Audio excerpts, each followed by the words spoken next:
Very good morning, good evening, good afternoon, जो भी जब लेक्चर देख रहा है उसके according. This is Ankita Arora back with direct text second part for you that is related to your advanced text.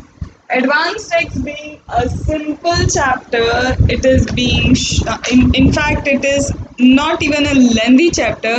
However, many students find it difficult when it comes to calculation of interest in it.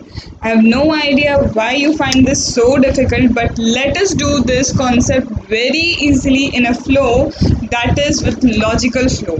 बहुत simple तरीके से हम सिर्फ क्या करते जाएंगे, as in story form में इसे समझते जाएंगे, and you will find at the end of the lecture that okay it's not so difficult, it's not confusing, and सबसे अच्छी बात ये कि we will try to register the concept in a long term memory. We will try to register the concept in long term memory.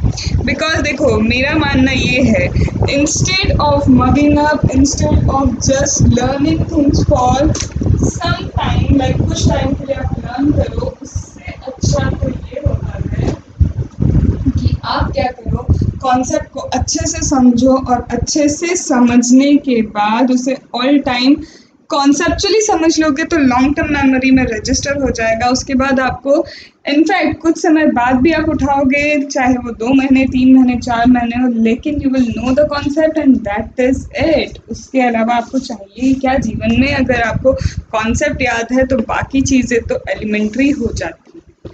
ठीक है, चलें आगे बढ़े. यस मैम, बिल्कुल बढ़ते हैं. And let us start with the chapter, and this is part 2 related to interest.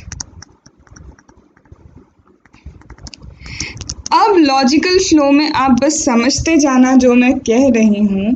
Just try to understand in a logical flow. Okay, सिर्फ आप समझते जाना, आपको अभी कुछ दिमाग नहीं लगाना है. Eight the end of the chapter you will really find it कि चलो हो गया, ये कॉन्सेप्ट बिल्कुल डन है. ठीक है, let us take an example. Let us take an example. किसका एग्जाम्पल लेते हैं हम एक एसएससी लेते हैं. हम क्या करते हैं, इन एसएससी को लेते हैं. दिस इज एसएससी ए, इसका नाम है A, and this is assessee B, इनका नाम है बी. ये थोड़े बुद्धू से हैं, ये थोड़े समझदार से हैं. दैट मीन्स ये ज़्यादा बुद्धू हैं और ये कम बुद्धू हैं. ऐसा बोल सकते हैं हम कि दिस वन इज़ ओके, उसे कुछ नहीं पता, he is kind of stupid person. And ये कौन है, ये स्टूपिड तो है लेकिन लेस स्टूपिड है. मैम ऐसा क्यों बोल रहे हो बेचारे एसएससी को? देखो समझाते हैं. सोच कहाँ तक गई इन एसएससी की, समझना.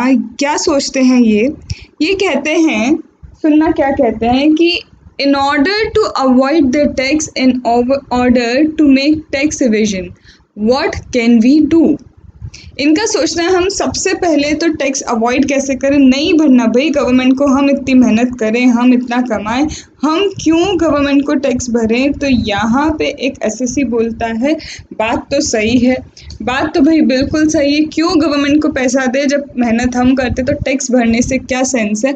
तो फिर वो बोलता है देखो मैं एक बात बताऊँ, गवर्नमेंट को कहाँ से पता चलता है, how government comes to know that we are earning income. How government comes to know that we are earning income? That is only through return of income. That is only through return of income. And if we do not file return of income, that means government will not come to know that what we are earning. समझ रहे हो इनकी stupidity आप? तो वो बोलता है कि अगर मैंने क्या किया, मैंने return of income he submit नहीं किया, अगर मैंने रिटर्न ऑफ इनकम सबमिट नहीं किया तो गवर्नमेंट को पता ही नहीं चलेगा कभी भी कि that I have earn a lot of income, और जब मैं इतनी इनकम कमा रहा हूँ तो I would not be required to pay the taxes. तो ये महान ए, जैसा मैंने बोला बुद्धू तो हैं लेकिन ज़्यादा बुद्धू हैं. तो इनकी सोच कहाँ तक गई, इनकी सोच गई हम रिटर्न फाइल ही नहीं करेंगे तो गवर्नमेंट क्या कर सकती है, गवर्नमेंट को पता ही नहीं चलेगा कि टैक्सेस कितने भरने हैं. तो यहाँ ये नहीं जानते कि पेन नाम की कोई चीज़ होती है जिसमें आधार भी लिंक है। इनफैक्ट आप अपना इंश्योरेंस प्रीमियम भी भरते हैं तो वहाँ आधार के थ्रू आ जाता है आपने कितना भरा है। इनफैक्ट आप बैंक में पेमेंट भी करते हैं, आप बैंक में डिपॉजिट या विड्रॉल भी करते हैं तो वहाँ भी चीज़ें समझ में आती है। और क्रॉस पार्टी इंफॉर्मेशन अलग ले लेते हैं 133C में, गवर्नमेंट डिपार्टमेंट को जिनसे इच्छा होती है उनसे इंफॉर्मेशन मंगवाती है, बट ये बेचारे ये सब नहीं जानते तो वो बोलते हैं not filing, this is not filing ROI। इन्होंने बोला नहीं फाइल करेंगे रिटर्न ऑफ इनकम, लेकिन ये थोड़े कम बुद्धू बोलते हैं क्या, ये दोनों अलग हैं। ये भी सोचने बैठे, बोले देखो रिटर्न ऑफ इनकम मैं नहीं भरूंगा ऐसा तो नहीं है कि हमें डिपार्टमेंट पकड़ नहीं पाएगी। The second person is thinking if I don't file return of income that will not be a good situation, because इन्हें इतना तो पता है कि पेन इज रजिस्टर्ड, पेन है यहाँ पे, आधार इज लिंक्ड। तो यहाँ ये बोलते हैं what I should do, government under one department has given due date under 139 subsection 1। ये कहते हैं 139 सबसेक्शन 1 में ड्यू डेट दे के रखी है डिपार्टमेंट ने, इनकम टैक्स डिपार्टमेंट ने, CBDT ने ड्यू डेट दी है। What if I file return of income after due date? Because after due date मेरे पास ऑलमोस्ट असेसमेंट ईयर एंड होने तक का टाइम होता है। तो यहाँ पे जो रेलिवेंट असेसमेंट ईयर है वहाँ एंड होने तक का I have the time to file the belated return of income. इसका मतलब if I am a company और मुझे 30 सितंबर को टैक्स पे करना चाहिए था, तो अगर मैं इसका ये सपोज करो सितंबर 20 तक पे करना चाहिए था, but I can pay up to March 21 also. That means the tax amount I can utilize, this tax amount I can utilize and this utilization is equals to, आप क्या कर रहे हैं किसी और की मनी अभी यूटिलाइज कर रहे हैं और यूटिलाइज करके अपने पास रख रहे, तो ये ऐसा सोच रहे हैं कि चलो थोड़ा लेट भर देंगे ना, भर तो रहे हैं, गवर्नमेंट को क्या पता चलेगा हम भर तो रहे हैं, लेट भर रहे हैं, पर गवर्नमेंट इनसे समझदार है, ये नहीं जानते। तो यहाँ पे ये बोलते हैं फाइल तो करेंगे रिटर्न, वो तो कोई सेंस ही नहीं है अगर रिटर्न फाइल नहीं किया, बट लेट फाइलिंग करेंगे। हम क्या करेंगे, लेट फाइलिंग करेंगे, पैसा गवर्नमेंट का यूटिलाइज कर लेंगे। ऐसा ये दोनों महाशय ने अलग अलग चीज़ें सोचना स्टार्ट की। लॉजिक यहाँ क्लियर हुआ कि इनकी सोच कहाँ तक गई, ठीक है। अब क्या हुआ, government noticed such kind of practices. Actually this practice happened and government started noticing this kind of practice and government came up with a section. Government that is government में बोल रही हूँ मतलब वो डिपार्टमेंट है, इनकम टैक्स डिपार्टमेंट, CBDT है, okay. This department came up with a concept and they introduced one thing. They come up with a concept and they introduced section 234A. They introduced section 234A. According to section 234A, interest would be levied. Interest would be levied. In fact, when you do not file the return and when you file rate return of income. Late भी file किया interest लेंगे, नहीं file किया तो भी interest लेंगे। Late file करने पे इंटरेस्ट, क्योंकि आप गवर्नमेंट का पैसा यूटिलाइज कर रहे हो, you are utilising the money of government in form of taxes that government earns, you are utilising that, so whenever you will pay that taxes you have to pay it with interest, you have to pay it with interest. तो ये कहानी चली और 234A came into existence. 234A came into existence. क्या 234A का existence समझ में आ गया आपको? अगर ये समझ में आ गया तो 234A कभी रटना नहीं पड़ेगा कि यहाँ पे लॉजिक लोगों का क्या चलता था, गवर्नमेंट क्या लेके आई है, ठीक है। अब इसमें हम क्या करते हैं, ये तो हुआ एक चीज़ जहाँ पे लोगों ने क्या किया, अपना दिमाग चलाना स्टार्ट किया, तो ये फर्स्ट काइंड ऑफ इंटरेस्ट आया। अब हम जाते हैं, अब लोगों का दिमाग क्या यहीं रुक जाएगा? बट ऑब्वियस नो, इंडिया के लोग हैं हम, तो जुगाड़ में बिल्कुल आगे हैं, तो ऐसे कैसे। तो यहाँ पे फिर क्या हुआ, already government is doing what, already government आपको टाइमिंग दे रही है, आप क्या कर रहे हैं, प्रीवियस ईयर में इनकम अर्न करते हैं, बहुत ध्यान से सुनना, you earn your income in previous year and you pay the taxes in assessment year, you pay the taxes in assessment year, you earn the income in previous year, already the government is waiting. And why should government wait for the income that it has already generated? Government के लिए income क्या है, taxes है। जब आप previous year में income कमाते जा रहे थे, ऑलरेडी गवर्नमेंट का हिस्सा एज इन टैक्स उसमें आता जा रहा था, तो why should government wait for such taxes? क्यों गवर्नमेंट वेट करे? पूरा प्रीवियस ईयर एंड होने के बाद आप असेसमेंट ईयर में ड्यू डेट तक पे करेंगे। Why should government will wait? Why? So government came up with a concept that we have understood, that is advance tax. Government come up with the concept of advance tax, that you SSC, you have to pay taxes in the year when you earn the income. You have to pay the taxes in the year when you earn income. And this advance tax का concept जब आया तो फिर दो SSC आए, फिर दो SSC के अलग अलग दिमाग चले और गवर्नमेंट ने फिर से कुछ चीज़ें लाई। फिर एसएससी आया, बोला why should I pay the advance tax? No, I'm not required to pay the advance tax, I have time. मैं कब तक, 31 जुलाई या फिर 30 सितंबर या फिर 30th ऑफ नवंबर तक जब मैं टैक्स पे कर सकता हूँ, तो why I should pay advance tax? तो ये बोलते हैं no, not paid, no advance tax paid, no not paid मतलब कोई एडवांस टैक्स पे नहीं किया।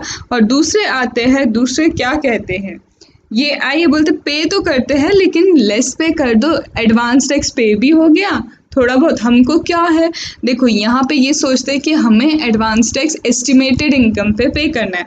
We are required to pay the advance tax on the basis of estimated income, and when we are required to pay the advance tax on the basis of estimated income, तो हम बोल देंगे हम estimate नहीं कर पाए थे कि इनकम कितनी हो गई। हम बोल देंगे, we will say to the department that we were unable to estimate the income that we could have earned and therefore we have paid less tax, and that lesser amount of tax that we have not paid, like हमें 1 लाख पे करना चाहिए था, हमने 20,000 पे किया, 80,000 that we should have paid but we have not paid, we will utilize it and हम उसको क्या करेंगे, जब रिटर्न फाइल करेंगे along with that we will pay it. तो ऐसा कुछ लोग सोच सकते हैं कि pay the taxes, pay advance tax but कम पे कर दो, और हम लोग डिपार्टमेंट को बोलेंगे एस्टिमेशन ऑफ इनकम इतना नहीं कर पाए, हम नहीं पता था कि कितनी इनकम हमको आगे चल के हो जाएगी। तो यहाँ पे आया क्या कि you have paid the tax but less paid, advance tax तो पे किया बट लेस पे किया। तो यहाँ पे then government came up with the concept and with the section that is 234B, that is 234B, that default in payment of advance tax। अगर advance tax पे करने में गलतियाँ की हैं, default किया है, that means you are required to pay the interest, और interest कितना होगा that we will see further। अभी समझना ये है, रिटर्न फाइल नहीं किया, government came with the concept of 234A। Default in payment of advance tax, it came up with the concept of what? 234B। अब कुछ लोगों का और दिमाग चलता है, बहुत चलता है यार, इंडिया है, इंडिया में दिमाग ना चले तो फिर बात ही क्या। नाउ ये दो लोग क्या है, वार्तालाप कर रहे हैं, वही दो एसएससी जो कुछ एक कम बुद्धू है तो दूसरा ज़्यादा बुद्धू है, one is stupid and another is little bit more stupid. दोनों की बातचीत चल रही है। बोला देखो, government came up with the concept of this, that means return of income का फंडा तो हमारा चल नहीं पाएगा। Government came up with the concept of this, that means default in payment of advance tax भी नहीं चल पाएगा। तो ये बोला क्यों नहीं चल पाएगा, देखो क्योंकि according to 234B, if the tax that is assessed by you, the tax that is assessed by you, ठीक है, जितना टैक्स आपने असेस किया, और अगर असेस्ड टैक्स से आप क्या कर रहे हैं, जितना टैक्स आपने क्या किया है, असेस किया है, जितना टैक्स आपने असेस किया है और आप जितना पेमेंट करते हैं, आपको असेस्ड टैक्स का एटलीस्ट 90% पे करना है। बट अगर आपका actual pay is less than 90%, if actual pay is less than 90%, that means 234B will be attracted, ऐसा उसने समझाया, एक दूसरे को समझने, बोले हाँ ये बात तो सही है। तो now one of the assessee वो कहता है एक काम करते हैं, गवर्नमेंट को असिस्ट टैक्स का 90% हम पे करेंगे, गवर्नमेंट को असिस्ट टैक्स का 90% वी वुड पे, नो डाउट। बट ऐसा कहाँ लिखा है कि 90% 15 जून तक, या फिर आपका 15 सितंबर, 31 दिसंबर, 31 मार्च तक कब पे करना है, ये थोड़ी ना लिखा है। उन्होंने तो बस ये बोला है ना कि पे करना है। तो हम क्या करते हैं, सपोज हमें क्या करना है, 15 जून को अगर पे करना था, कितना, 15 जून को एज एन एडवांस टैक्स हमें 20,000 पे करना था। सपोज 15 सितंबर को 30,000 पे करना था। सपोज 15th ऑफ दिसंबर को 55,000 वी हैव टू पे, एंड 31 मार्च तक हमें पे करना था। ओवरऑल सपोज कर लो यहाँ और 40,000 पे करना था। तो यहाँ टोटल कितना हुआ, टोटल पेमेंट कितना है, दिस इज 50 एंड 40 90, ठीक है। हमें 1 यहाँ पे क्या है, ये 50 एंड 40 90 एंड 50, यहाँ आपको कितना पे करना है, इतना लाख आपको पे करना है, राइट। अब क्या हुआ, बोलते पे तो हम कर देंगे, हम क्या है, इतना एडवांस टैक्स है ना, असेस जितना किया हमने, असेस का भले असेसमेंट जितना आ रहा हो, ये सपोज करो ये 90% है, असेस्ड का 90%, तो बोलते हैं हम पे करेंगे, हम बिल्कुल इतना पे करेंगे, लेकिन ऐसा करेंगे, एस्टिमेशन शुरू में कम बताएंगे, एस्टिमेशन ऑफ इनकम शुरू में कम बताएंगे और एकदम से मार्च में ज़्यादा बता देते हैं। उससे क्या होगा, अभी सपोज करो हम पे करते हैं 5,000 यहाँ पे कम इनकम दिखा के, यहाँ पे करते हैं 20,000, यहाँ पे करते हैं 30,000 एंड बैलेंस यहाँ इकट्ठे पे कर देंगे। इतने टाइम तक ये मनी जो है गवर्नमेंट की यूटिलाइज कर लेते हैं। तो यहाँ पे ये प्रैक्टिस भी कहीं ना कहीं स्टार्ट हुई। तो यहाँ पे कहीं ना कहीं क्या हुआ, 211 में स्पेसिफिकली बताया फिर कि एटलीस्ट इतना परसेंट आपको पे करना है।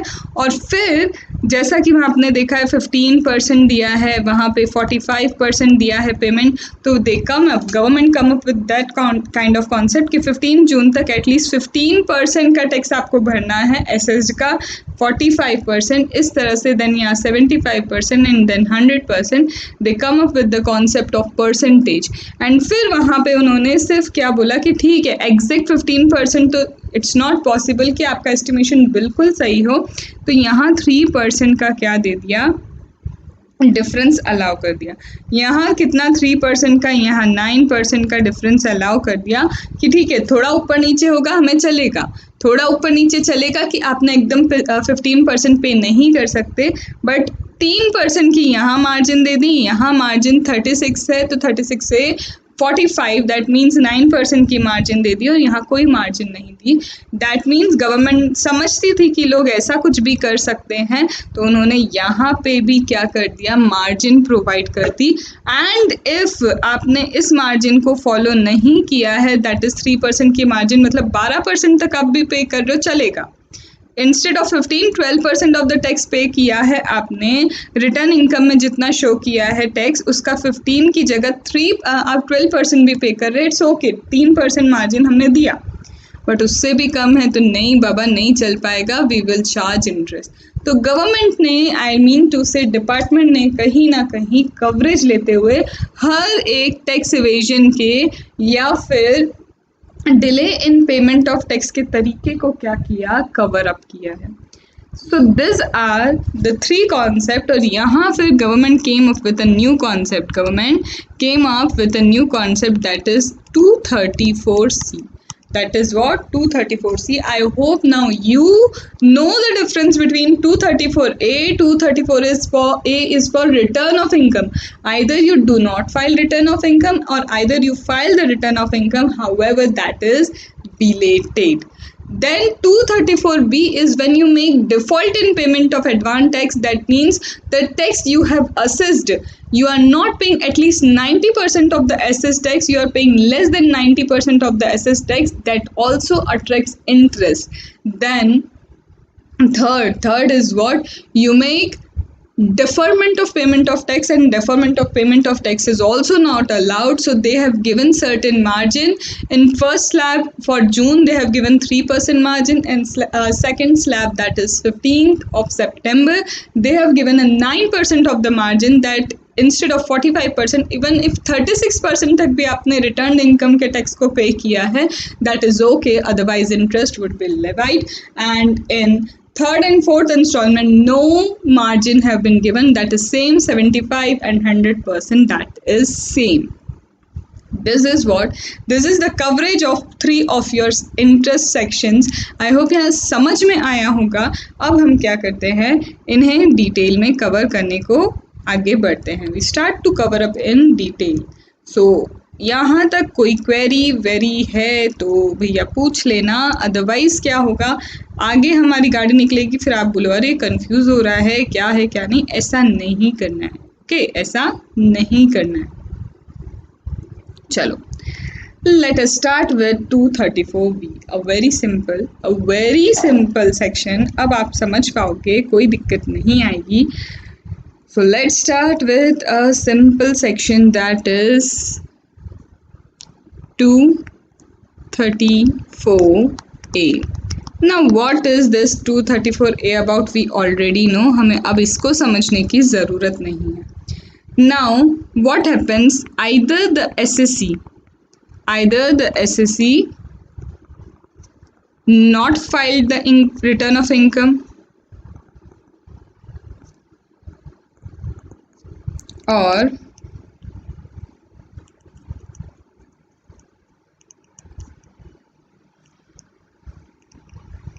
Late filing of return of income. ठीक है, तो आइदर नॉट फाइल्ड और late filed, that is after due date under section 139 sub section 1. Okay, यहाँ तक तो आई गेस कोई दिक्कत नहीं है. Now when would they start levying the interest? When would they start levying the interest and at what rate? Now they would start levying the interest at the rate of 1% per month. At the rate of 1% per month, they would start levying the interest 1% per month, or part of the month, they would start levying. ठीक है, 1% per month, part of the month interest लगेगा. Then when it will commence, तो it is but obvious, it is very logical.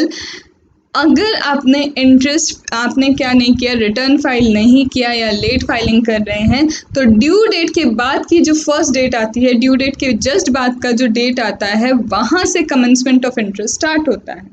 तो commencement of the interest is from the date next following the due date under 139. तो commence होता है date next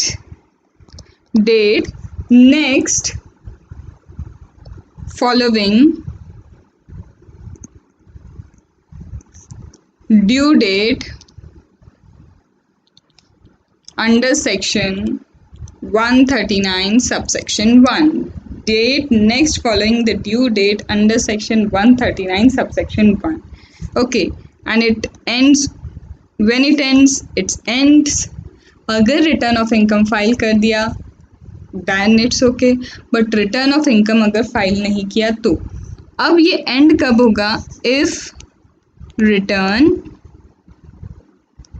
filed, if the return filed, तो till that date. ठीक है, then date of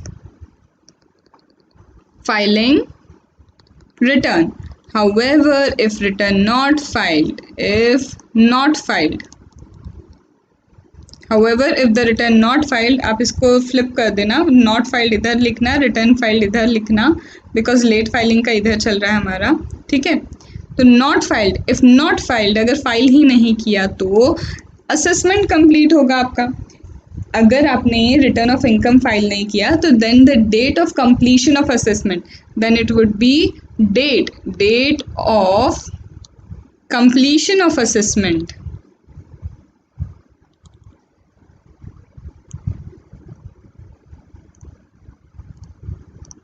date of completion of assessment.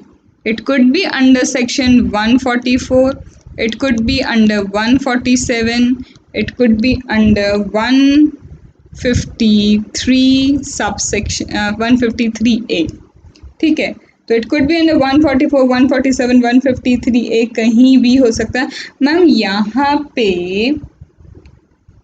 यहाँ पे आपने not filing के केस में 143 सबसेक्शन 3 क्यों नहीं लिखा, स्क्रूटनी असेसमेंट क्यों नहीं किया? तो आप अगर भूल गए हैं असेसमेंट प्रोसीजर, तो लेट मी रिमाइंड यू कि अगर आपने रिटर्न फाइल ही नहीं किया तो स्क्रूटनी नहीं हो सकती। रिटर्न फाइल करने के बाद यहाँ स्क्रूटनी हो सकती है, बट रिटर्न फाइल ही नहीं किया है तो स्क्रूटनी पॉसिबल ही नहीं है। ठीक है, फिर अगर आपको 142 सबसेक्शन 1 इशू किया, नोटिस में आपसे रिटर्न फाइल करवाया, फिर रिटर्न की स्क्रूटनी हो, that is a different thing. That's why scrutiny के साथ आपको क्या होता है, पहले 142 सबसेक्शन 1 का नोटिस इशू होता है कि रिटर्न फाइल करो, रिटर्न फाइल करोगे उसके बाद स्क्रूटनी पॉसिबल है, बट बिना फाइल किए स्क्रूटनी पॉसिबल नहीं होती, इसलिए यहाँ मैं नहीं लिख रही हूँ। That is the reason I'm not writing it over here. यहाँ तक बात समझ में, या तो फाइल किया तो date of filing of return तक आपका टैक्स इंटरेस्ट लगेगा, और फाइल नहीं कर रहे तो जब असेसमेंट कंप्लीट होता है, if you are not filing, तो जिस डेट को असेसमेंट कंप्लीट हो रहा है, either under best judgement, under income skipping the income, और या फिर हमारा है जब सर्च वगैरह होती है तब जो हमारा असेसमेंट होता है, सर्च असेसमेंट, तो वो आ जाएगा। इतनी बात आई। Now interest is on 1%। 1% interest किस पे लगेगा? ये 1% इंटरेस्ट जो लगाना है वो किस पे लगाएंगे? तो बट ऑब्वियस ये जो 1% इंटरेस्ट है, this would be levied, this 1% interest, ये जो 1% इंटरेस्ट है ये लगेगा, या तो आप क्या करेंगे, रिटर्न फाइल करके सेल्फ असेसमेंट टैक्स भर रहे हैं। You are filing the return, आप रिटर्न फाइल करते हैं, रिटर्न फाइल करके you are paying tax under self assessment. Return file किया, 140A फॉलो करते हुए आप सेल्फ असेसमेंट टैक्स पे कर रहे हैं, you are paying self assessment tax. You are paying what? You are paying self assessment tax under 140A. 140A में आप सेल्फ असेसमेंट टैक्स पे कर रहे हैं, तो उस केस में क्या होगा, उस केस में सेल्फ असेसमेंट टैक्स को कंसिडर किया जाएगा। और अगर रिटर्न फाइल नहीं किया तो tax that is determined under section, if return not file के बाद आपका टैक्स डिटरमाइन होता है। ठीक है, तो रिटर्न नॉट फाइल, उसके बाद टैक्स डिटरमाइन होता है, तो यहाँ का टैक्स का डिटर्मिनेशन देखेंगे, टैक्स का डिटर्मिनेशन अकॉर्डिंगली चेक किया जाएगा। या तो यहाँ सेल्फ असेसमेंट होगा, या फिर 143 सबसेक्शन 3 के अकॉर्डिंग टैक्स डिटरमाइन हो सकता है, या फिर 143 सबसेक्शन 3 के अकॉर्डिंग, या 143 सबसेक्शन 1 के अकॉर्डिंग आपका टैक्स डिटरमाइन हो सकता है। क्यों? क्योंकि या तो इंटीमेशन या फिर scrutiny, because return has been file, return file कर दिया तो स्क्रूटनी तो होनी है, और या फिर सेल्फ असेसमेंट। तो this are the categories when क्या होगा, यहाँ पे टैक्स डिटरमाइन होगा when you have filed the return, and if you have not filed the return, आपने रिटर्न फाइल नहीं किया, रिटर्न फाइल नहीं करने के केस में आपका या तो बेस्ट जजमेंट होगा, या एस्केपमेंट, या ये। क्या मैं ऐसा बोलना चाह रही हूँ कि रिटर्न फाइल किया तो ये 3 नहीं हो सकते, 144, 147, 153 इस कैटेगरी में? नहीं, ऐसा नहीं बोला है मैंने। अगर आप रिटर्न फाइल करते हैं तो रिटर्न फाइल करने के बाद भी आपका बेस्ट जजमेंट हो सकता है। क्यों हो सकता है? रिलायबिलिटी नहीं है, वॉल्यूम ज़्यादा है, ट्रांजैक्शन मल्टीपल है, तो आपका बेस्ट जजमेंट असेसमेंट भी हो सकता है, क्योंकि आपको स्पेशल ऑडिट के लिए बोला, आपने स्पेशल ऑडिट नहीं करवाया। कॉम्प्लेक्सिटी है, तब भी बेस्ट जजमेंट असेसमेंट हो सकता है। इधर भी इनकम एस्केपमेंट निकल सकता है, इधर भी क्या हो सकता है, सर्च असेसमेंट हो सकता है। लेकिन यहाँ पे अगर मैं बोलूँ, अगर इनकम फाइल, रिटर्न फाइल नहीं किए तो यहाँ स्क्रूटनी नहीं हो सकता, स्क्रूटनी नहीं हो सकता। रिटर्न फाइल नहीं किया, स्क्रूटनी नॉट पॉसिबल, लेकिन रिटर्न फाइल करने के बाद यहाँ सेल्फ असेसमेंट भी हो सकता है, स्क्रूटनी भी हो सकता है, इंटीमेशन भी आ सकता है, बेस्ट जजमेंट 147, 153 ये सब हो सकते हैं। तो आपको बेसिक लाइन ऑफ डिफरेंस समझ में आया कि सिर्फ स्क्रूटनी को आप ध्यान रखना, रिटर्न फाइल नहीं करने के केस में स्क्रूटनी नॉट पॉसिबल। ठीक है, तो चलो अब ये जो बातें की कि ठीक है यहाँ पे टेक्स्ट का क्या होता है, असेसमेंट होता है, टेक्स्ट सॉरी डिटरमाइन होता है, तो let us see how we will determine the text over here and that is so simple. You are determining the text either under 143 subsection 1 that is intimation मिला आपको, या फिर you are determining the text under 143 subsection 3 that is scrutiny, or you are determining the text under 144, 147, 153A in whatever section you are determining the text, in whatever section you are determining the text। ठीक है, determine कर रहे हैं आप text in this section. अब क्या होता है, ये जो भी टेक्स्ट यहाँ पे डिटरमाइन किया, ये जो भी टेक्स्ट आपने डिटरमाइन किया, subtract from this text relief, कोई रिलीफ है तो subtract the relief from this text. Relief को क्या करना है, आपको सब्ट्रैक्ट करना है either section 90, either section 90A, either section 91, either in 89, either 89, 90, 90A, 91 का जो भी रिलीफ है सब्ट्रैक्ट करो, देन मेट AMT क्रेडिट आप क्या करो, सब्ट्रैक्ट करो, या फिर मेट और AMT क्रेडिट आप क्या करो, सब्ट्रैक्ट करो, या फिर यहाँ पे आपका TDS भी है, TCS भी है तो वो भी सब्ट्रैक्ट करना हो, TDS है, TCS है, वो भी सब्ट्रैक्ट करो।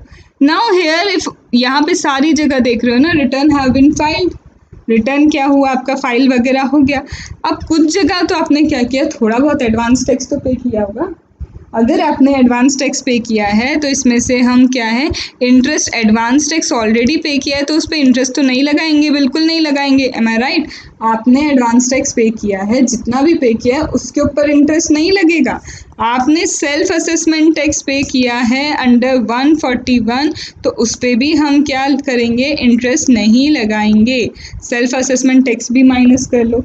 इसके बाद जो आता है दैट इज़ द टैक्स जो एक्चुअल में है और उसके ऊपर interest would be levied.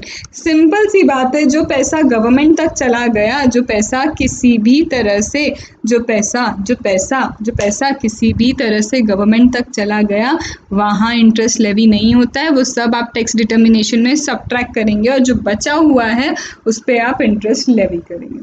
You will levy interest on that only. You will levy interest on that only. क्या यहाँ कोई दिक्कत समझ में आ रही है अभी? नो मैम, यहाँ तक तो अभी कोई दिक्कत समझ नहीं आ रही है। ठीक है, एंड अब एक चीज़ याद रखना, चाहे आप सेल्फ असेसमेंट टैक्स कैलकुलेट कर रहे हैं तब भी ये सारी चीज़ें सब्ट्रैक्ट होने वाली। सेल्फ असेसमेंट टैक्स में भी क्या होगा, जब आप सेल्फ असेस कर रहे हैं टैक्स तो भी उसमें tax, relief, AMT, TDS, advance tax सब कुछ क्या करेंगे, सब्ट्रैक्ट करेंगे। आप क्या करेंगे, सब कुछ वहाँ पे क्या करेंगे, सब्ट्रैक्ट करेंगे। यहाँ तक तो सारा सब्ट्रैक्शन होगा। सेल्फ असेस अभी आप कर ही रहे हैं तो वहाँ पे सेल्फ असेस टैक्स तो सब्ट्रैक्ट हो नहीं सकता, तो 140A में ये सारी चीज़ें सेल्फ असेसमेंट टैक्स निकालते वक्त ये सब सब्ट्रैक्ट होंगी except self assessment tax itself, क्योंकि वही तो अभी आप कैलकुलेट कर रहे हो। ठीक है, वही तो आप कैलकुलेट कर रहे हो। यहाँ पे एक चीज़ और याद रखना, अगर यहाँ पे पेमेंट सेल्फ असेसमेंट टैक्स पे करते वक्त ऑलरेडी कुछ इंटरेस्ट वगैरह पे कर दिया है, सेल्फ असेसमेंट पे करते वक्त already you have paid any sort of interest, तो 234A में दैट विल बी रिड्यूस्ड। उतना इंटरेस्ट आप 234A से क्या कर देंगे, रिड्यूस कर देंगे। You will reduce that from 234A। ठीक है, एंड यहाँ तो चलो रिटर्न वगैरह फाइल हुआ, but in case where assessee fail to furnish return तो क्या होगा, बिल्कुल फेल ही होगा। उसने तो बिल्कुल return of income he file नहीं किया, तो रिटर्न ऑफ इनकम फाइल नहीं किया मतलब सेल्फ असेसमेंट टैक्स पे ही नहीं किया। Return of income he file नहीं किया मतलब सेल्फ असेसमेंट टैक्स उसने पे ही नहीं किया। यहाँ तो चलो रिटर्न अगर वो देता है तो रिटर्न के बाद ये सारी कहानी आती है, सेल्फ असेसमेंट टैक्स माइनस करते हैं, बट अगर रिटर्न ही फाइल नहीं कर रहा तो सेल्फ असेसमेंट टैक्स वाली चीज़ सब्ट्रैक्ट नहीं हो सकती, बाकी सारी चीज़ें एज इट इज़ हो जाएंगी और फिर से 234 इंटरेस्ट ए का इंटरेस्ट एप्लीकेबल हो जाएगा। अगेन क्या होगा, 234 ए का इंटरेस्ट एप्लीकेबल होगा and this is all about your 234 ए। क्या 234 ए अच्छे से समझ में आ गया? तो हम आगे बढ़ जाएं क्योंकि ये सिंपल है, बस आपको पता है क्या करना है, चीज़ों को समझना सीखना है।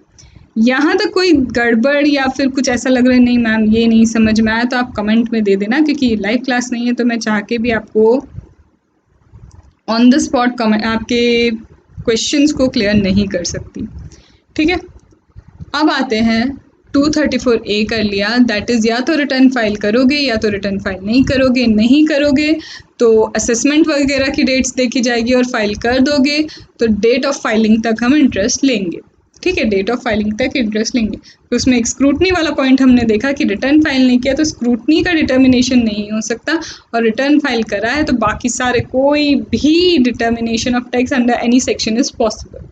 1% हम पे करेंगे, 1% per month part of the month हम लोग असेस टैक्स के ऊपर पे करेंगे, लेकिन असेस टैक्स में से जो भी advance tax, self assessment tax, in case return file किया है तो वो सब्ट्रैक्ट होगा, और अगर रिटर्न ही फाइल नहीं किया तो सेल्फ असेसमेंट टैक्स सब्ट्रैक्ट नहीं होगा फॉर डिटर्मिनेशन ऑफ टैक्स, और उस टैक्स जो आपने डिटरमाइन किया on that 1% would be the interest that would be levied.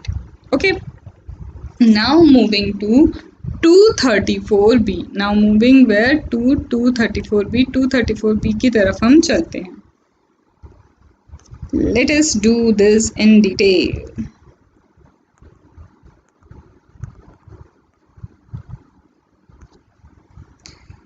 This is again something simple, लेकिन लॉजिक क्लियर होगा तो सब सिंपल लगता है, लॉजिक क्लियर नहीं है तो सब कुछ बेकार लगता है। तो here there is default in payment of advance tax, default in payment of advance tax। ठीक है, अब यहाँ पे क्या हुआ, यहाँ बोला था हमें तो कुछ बोला था, क्या बोला था मैम थोड़ा सा याद दिला देते तो। यहाँ ऐसा बोला था assessed tax, whatever is your assessed tax, pay at least 90% of assessed tax, इससे कम नहीं होना चाहिए। आपका जो असेस्ड टैक्स है, असेस्ड टैक्स का एटलीस्ट 90% आपको पे करना ही है, and you if you are paying less than that, actual payment is less than 90%, if it is less than 90% of the assessed tax or there is no payment, no advance tax paid, तो in both the situation, दोनों ही situation में क्या होगा, in both the situation interest would be levied at the rate of, what would be the rate of interest? The rate of interest would again be 1% per month or part of the month, ठीक है, considered as full।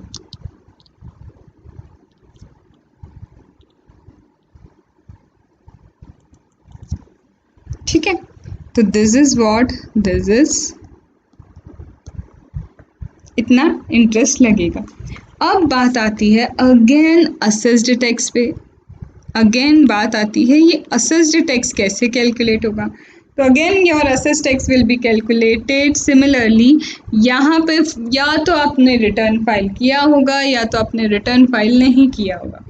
अगर return file किया है तो 143 subsection 1, 143 subsection 3, 144, 147, 153 इन सब में अगर file किया था रिटर्न, अगर रिटर्न फाइल किया था यस, तो 143 1 से लेके 143 सबसेक्शन 3, 144, 147, 153 एक कहीं भी टैक्स का असेसमेंट हो सकता है। And tax assessment is similar tax assess कर रहे हैं हम। कैसा सिमिलर टैक्स असेस कर रहे हैं?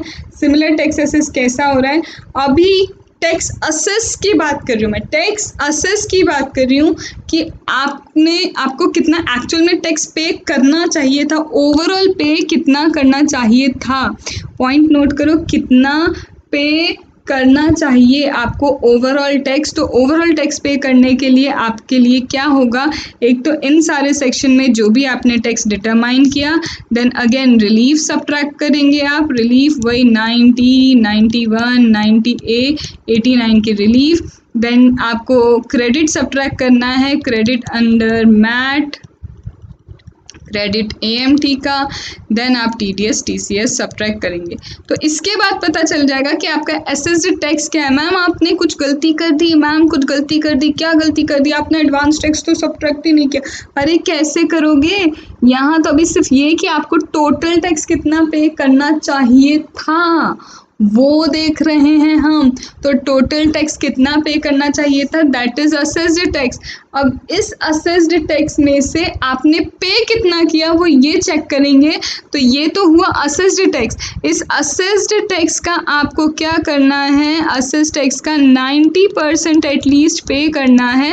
अब एक्चुअल पेमेंट जब देखेंगे तो एक्चुअल पेमेंट में हम advance tax, self assessment tax सब माइनस करेंगे। समझ रहे हो बंधु, समझ रहे हो? और सेल्फ असेसमेंट टैक्स भी तब माइनस होगा जब रिटर्न फाइल कर रहे हो, और सेल्फ असेसमेंट टैक्स माइनस नहीं होगा। देखो एक और लॉजिक में अभी थोड़ा सा एक चीज़, आप अभी सेल्फ असेसमेंट वाले पॉइंट को याद मत रखना। यहाँ तो आपने क्या देखा कि कितना पे करना चाहिए था, कितना पे करना चाहिए था। अब कितना पे किया ये देख लें, क्योंकि उसी के बाद तो पता चलेगा आपने 90% पे किया भी है या नहीं। तो अब कितना पे करना चाहिए था तो पता चल गया कितना पे किया। तो कितना पे करने के लिए इस पूरे टैक्स में से जो आपने असेस किया है, इस पूरे टैक्स में आप सिर्फ एडवांस टैक्स और माइनस कर दो, क्योंकि एडवांस टैक्स के ऊपर आपको इंटरेस्ट नहीं लगाएंगे, बाकी टैक्स के ऊपर तो वो इंटरेस्ट लगाएंगे ना। सिर्फ एडवांस टैक्स के ऊपर इंटरेस्ट नहीं लगाएंगे क्योंकि पहले ही टाइम से पे कर दिया। अब यहाँ जो बचा, ये जो बच गया है, दैट इज व्हाट जो आपने पे करना है। जो यहाँ आपको इतना पे करना चाहिए था, ठीक है, इतना पे करना चाहिए था, टैक्स का डिटर्मिनेशन इतना निकला और आपने पे इतना किया। तो ये क्या हो गया, वो अमाउंट जो आपने पे नहीं किया है, जो आपने पे नहीं किया, और जो पे नहीं किया उसी के ऊपर तो इंटरेस्ट एप्लीकेबल होता है। The thing that you have not paid on that interest would be applicable। इतना टैक्स डिटरमाइन किया, इसमें से एडवांस टैक्स इतना पे कर दिया, क्योंकि एडवांस पे हम इंटरेस्ट नहीं लेंगे, बाकी आप बाद में पे कर रहे हो तो भैया इंटरेस्ट देना। तो यहाँ सपोज x इज बैलेंस, तो इस x के ऊपर they will charge interest, ma'am self assessment tax आपने माइनस नहीं किया। रुको बता रही हूँ। सेल्फ असेसमेंट का इसलिए अभी यहाँ नहीं बताया क्योंकि आगे मुझे कुछ बताना है, ठीक है।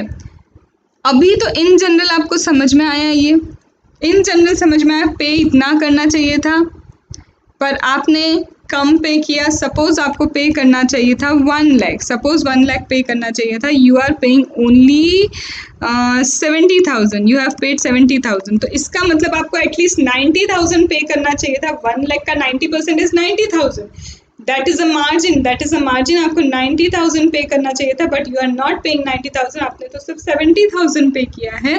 तो 1 लाख अगर आप 90,000 भी पे करते तो कोई इंटरेस्ट नहीं लगता, बट अब आपने पे नहीं किया तो बचे हुए 30,000 पे ये सपोज करो एडवांस टैक्स आपने पे कर दिया, तो दिस बचे हुए 30,000 that is the value of x. इस पे 1% का इंटरेस्ट एप्लीकेबल होता है, इस पे 1% का इंटरेस्ट एप्लीकेबल होता है। यहाँ तक बात आई समझ में? यस मैम, यहाँ तक तो अभी तक आ गई, अच्छे से समझ में आ गई, कोई दिक्कत नहीं है। अब समझना मेरी दूसरी बात, अब आप मेरी थोड़ी सी दूसरी बातों को भी समझने की कोशिश करना।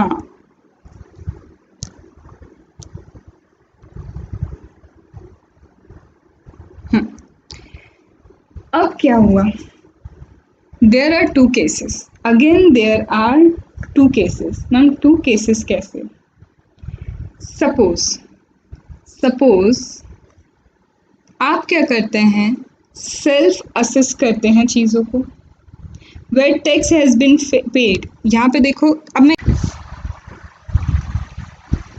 यहाँ पे मैं क्या करती हूँ, आपको एक टाइमलाइन बना के एक चीज़ आगे समझाती हूँ। दैट इज़ व्हाट, सपोज करो यहाँ पे this is the timeline, this is 1st April, this is 31st March, okay, this is 1st April, this is 31st March। अब क्या हुआ, 1st April से 31st March के बीच में whatever payment is made for the tax, that is considered to be the advance tax, that is what considered to be the advance tax, and this advance tax is not subtracted when assessing the tax. Assessed tax के लिए हम advance tax minus नहीं करते, क्योंकि वो तो हम देख रहे हैं कि कितना टैक्स पे करना है और कितना पे कर दिया, देखने के लिए हम इस एडवांस टैक्स को सब्ट्रैक्ट करते हैं। यहाँ तक तो कोई डाउट नहीं है। एडवांस टैक्स जितना आपने पे किया, कि यहाँ पे इंटरेस्ट लगेगा? मैम कैसी बात कर दी, कैसी बात कर दी, यहाँ तो बिल्कुल नहीं लगेगा, क्योंकि भाई एडवांस टैक्स पे करके भी अगर वो इंटरेस्ट दे रहा है तो मतलब ही क्या है मैम, यहाँ तो नहीं लगेगा। अब क्या हुआ, सपोज करो मैंने मेरे एग्जाम्पल में बोला 1 lakh he is required to pay, but he has paid only 70,000, that means 30,000 is still payable, 30,000 is still payable, और ये 30,000 बट ऑब्वियस यहाँ उसने पे नहीं किया, ही हैज नॉट पेड, नहीं पे किया। अब क्या, अब वो करता है इसे पे आफ्टर 31st मार्च। अब वो क्या करता है, सामने वाला एसएससी पे तो कर रहा है इसे, लेकिन आफ्टर 31st मार्च, ठीक है, 31st मार्च के बाद यहाँ पे पे करता है। बट मैम जैसे ही 31st मार्च के बाद आ गया, this is not advance tax, and when it is not advance tax, interest is payable, interest payable होगा, यस बिल्कुल इंटरेस्ट पेबल होगा। तो यहाँ कहानी आएगी इंटरेस्ट की। तो यहाँ पे जिस दिन भी वो पे करेगा, डजेंट मैटर वो कभी भी पे करे, लेकिन इंटरेस्ट एप्लीकेबल हो जाएगा ये वाले 1st अप्रैल से। 1st अप्रैल से इंटरेस्ट एप्लीकेबल होगा till date of payment, till the date of payment यहाँ पे क्या हो जाएगा, एप्लीकेबल हो जाएगा इंटरेस्ट। ठीक है, अब यहाँ 30,000 सामने वाला बेचारा अच्छा था, इसने 30,000 तो पे कर दिए, आइदर सेल्फ असेस करके या अदरवाइज ही पे वॉट 30,000, यहाँ पे सेल्फ असेस करे या अदरवाइज उसने 30,000 पे कर दिया है, 30,000 क्या किया, पे करा। अब क्या हुआ भाई, ठीक है, सामने वाले ने 30,000 यहाँ पे करके अपनी जिम्मेदारी को ख़त्म किया, लेकिन बाद में आया इसके पास अब एक इंटीमेशन 143 सबसेक्शन 1 का, या फिर स्क्रूटनी 143 सबसेक्शन 3, या फिर 147 और 153A, कहीं पे भी असेसमेंट कंप्लीट हुआ या इंटीमेशन आया और पता चला क्या, अब पता चला कि भाई सामने वाले को तो अभी 40,000 और देना है, अभी क्या करना है, 40,000 और देना है सामने वाले को, तो यहाँ भी इंटरेस्ट एप्लीकेबल होगा। क्यों? क्योंकि जैसे ही यहाँ का 31st मार्च की लाइन आप क्रॉस किए, हर बार टैक्स पे करने पे you have to pay the interest, because this is not advance tax now. अब ये एडवांस टैक्स नहीं रहा, तो उस केस में अब जस्ट इस डेट के बाद, ये जो डेट है ना till the date of payment, तो after next day of the date of payment से स्टार्ट होगा आपका इंटरेस्ट। अब आपका इंटरेस्ट कहाँ से स्टार्ट होगा, आपका इंटरेस्ट स्टार्ट होगा date next to date of payment, जो आपने पेमेंट किया है आइदर अंडर 140A और अदरवाइज में 140A या अदरवाइज कैसे भी पे किया है, यहाँ से कमेंस होगा आपके लिए interest. The interest will commence from here and end कब होगा भाई, एंड होगा जब डिटरमाइन किया, date of determination under 143A, date of determination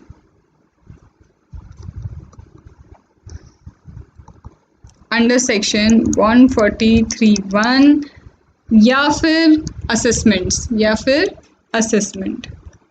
where the assessment is made तो कंप्लीशन ऑफ असेसमेंट, या तो डेट ऑफ डिटर्मिनेशन इस पे या फिर कंप्लीशन ऑफ असेसमेंट की डेट तक आपको देखना होगा उसका interest. Completion of assessment either under 143(3), 144, 147, 153 ए, तो यहाँ पे कंप्लीशन ऑफ असेसमेंट या फिर डेट ऑफ डिटर्मिनेशन तक आपको क्या देखना होगा, इंटरेस्ट। अब इंटरेस्ट किस पे लगाएंगे मैम, अब तो बिल्कुल बात बनती है आपकी कि अब इंटरेस्ट किस पे लगेगा।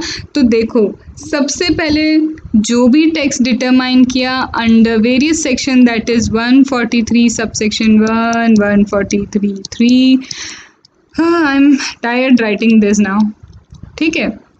इन असेसमेंट्स में या फिर इंटीमेशन में जो भी टैक्स आपका डिटरमाइन हुआ दैट टैक्स, अगेन रिलीफ, अब आप समझ जाइए रिलीफ सारे सेक्शंस जो मैंने पहले लिखे थे, क्रेडिट AMT एंड मैट का क्रेडिट, देन TDS TCS। अब क्या यहाँ मैं एडवांस टैक्स माइनस करूँ, मैम इंटरेस्ट लगा रहे हैं बाद में पेमेंट के बाद, यस मैम करना चाहिए, तो यस यहाँ पे advance tax that is already paid है तो इस पे इंटरेस्ट क्यों लेंगे। फिर आपने जो भी टैक्स पे किया इधर इन द सेल्फ असेसमेंट, तो 140A में जो टैक्स पे किया वो भी माइनस करो, अब जो बचता है उस पे आपको टैक्स पे करना है दोस्त, अब उस पे क्या करना है, आपको टैक्स पे करना है, ठीक है। तो यहाँ अब आप क्या करेंगे, उतना टैक्स पे करेंगे, टैक्स के ऊपर उतना इंटरेस्ट एप्लीकेबल होगा। तो यहाँ आपका assessment of tax that is amount on which interest would be levied, यहाँ ऐसा होगा। That is you have to think of logically, आपको सिर्फ लॉजिकली सोचना है कि यहाँ तो पेमेंट के बाद बोल रहे हैं, तो पेमेंट के जितना पे कर दिया उस पर डबल इंटरेस्ट तो नहीं लगाओगे। अगर हम यहाँ की बात करें, यहाँ पे भी असेस होगा कि कितने पे इंटरेस्ट लगाना है, तो यहाँ असेसमेंट के लिए आपने क्या क्या पे किया है यहाँ के असेसमेंट के लिए, बट ऑफिस आप ऑलरेडी एडवांस टैक्स तक पे कर चुके हो, तो यहाँ पे यही TDS आपको माइनस करना है, रिलीफ माइनस करना है, आपको क्रेडिट माइनस करना है, आपको एडवांस टैक्स माइनस करना है। मैम सेल्फ असेसमेंट भी माइनस कर दिया, अरे कैसे कर सकते हो यार, सेल्फ असेस करके ही तो 30,000 और पे कर रहे हो, है ना, तो यहाँ एडवांस टैक्स तक माइनस करना है आपको। तो दैट इज आपको एक पॉइंट आपके दिमाग में सेट करना है कि जो जो हम पे कर चुके हैं उस पे इंटरेस्ट नहीं देंगे, लेकिन जब आप सिर्फ असेस कर रहे हो कि कितना देना है, तो तब कुछ भी माइनस मत करना एडवांस टैक्स, क्योंकि वो तो सिर्फ असेस कर रहे हो कि हमें देना कितना है। समझ रहे हो ना, ये लाइन ऑफ डिफरेंस अगर आपने समझ लिया तो अब आपके लिए ये दिक्कत नहीं देगा चैप्टर, ठीक है। तो this is about 234B, this is about 234B। Now let us come to last section of interest, interesting one, that is 234C. 234C is regarding the deferment of interest. You defer your interest and it is about that. So let us start with it. Okay.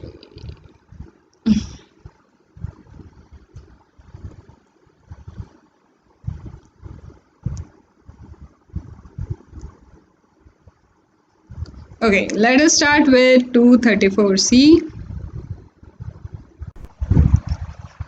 Now let us start with 234C. 234 is about, C is about deferment of advance tax. It is about what? It is about deferment of advance tax.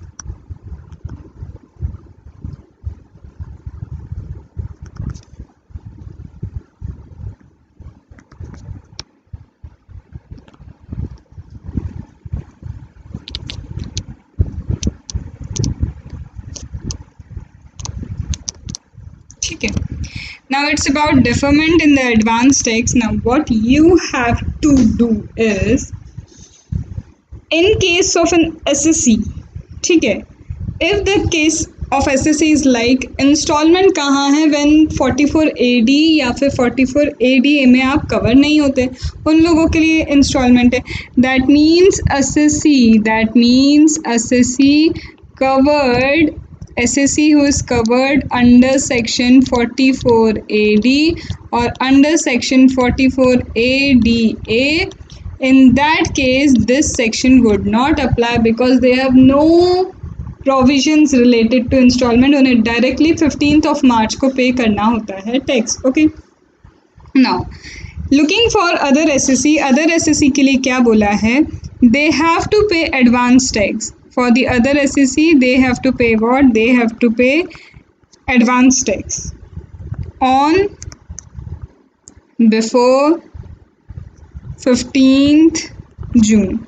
They have to pay the advance tax on or before 15th June. This should be at least 12%.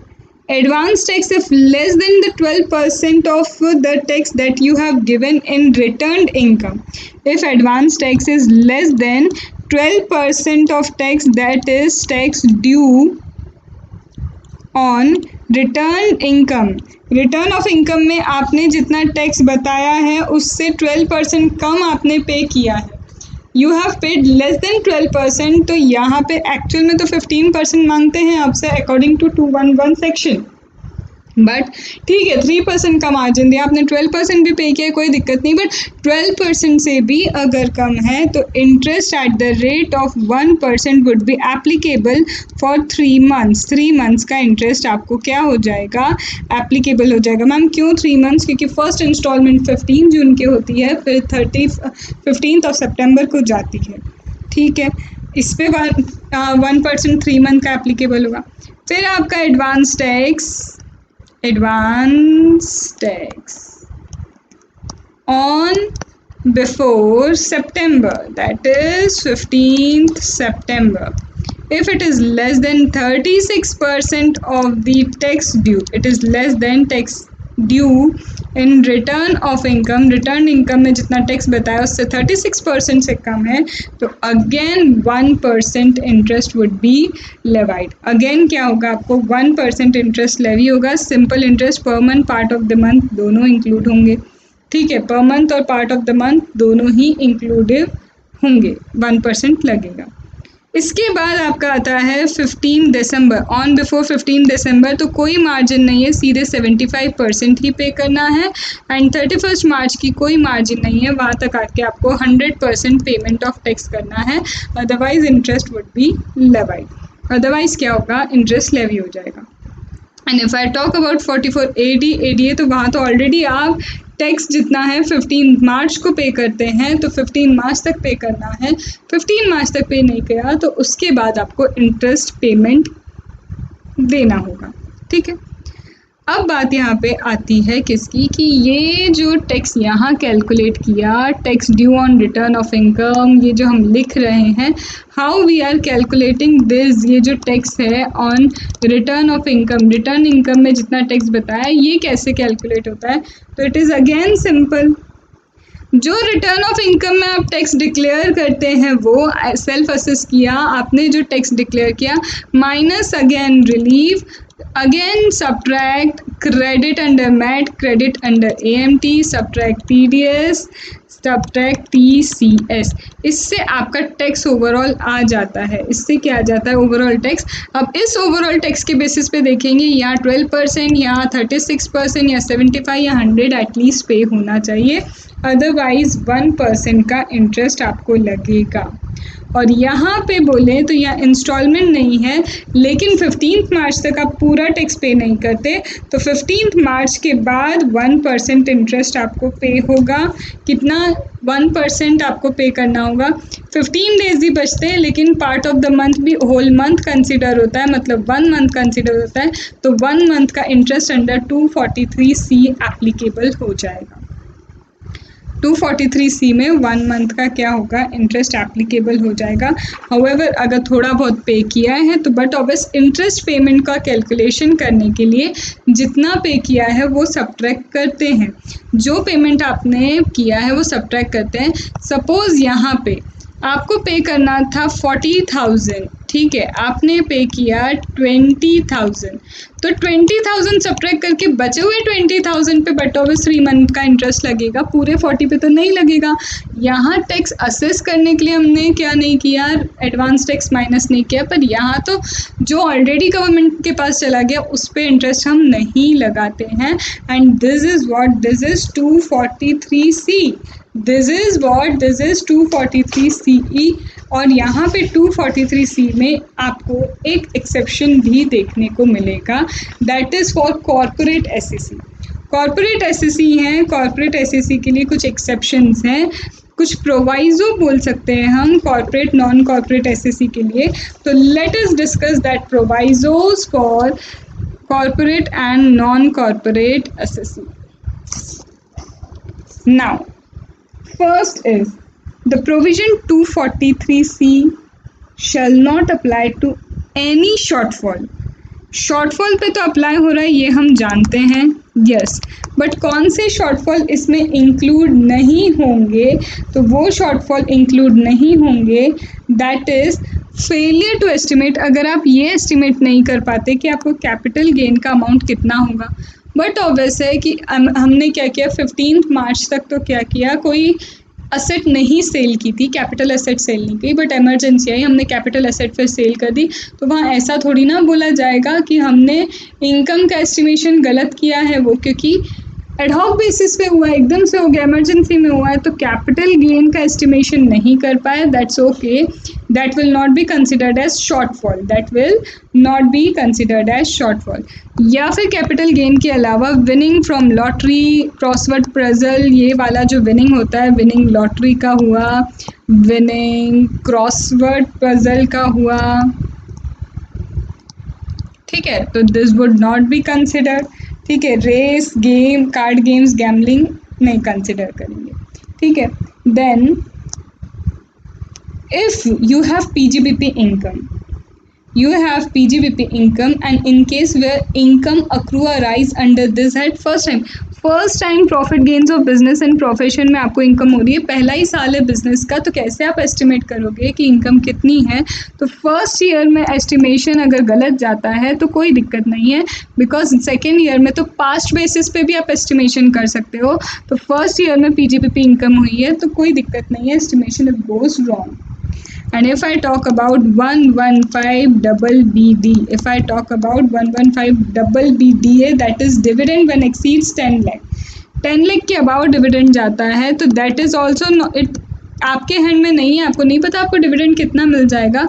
Dividend if exceeds 10 lakh आपको नहीं पता, तो यहाँ पे भी क्या होगा, it's 10 lakh, तो यहाँ पे भी आपका एस्टिमेशन अगर गलत जाता है तो नो वरीज, यहाँ पे भी आपका शॉर्ट पेमेंट कंसिडर नहीं होगा।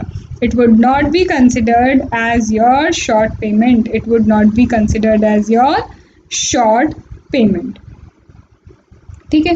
Weather SSC has paid whole of the amount of tax payable in respect of ABCD as part of the remaining installment of advance tax which are due or no such installment due by 31st March of the financial year।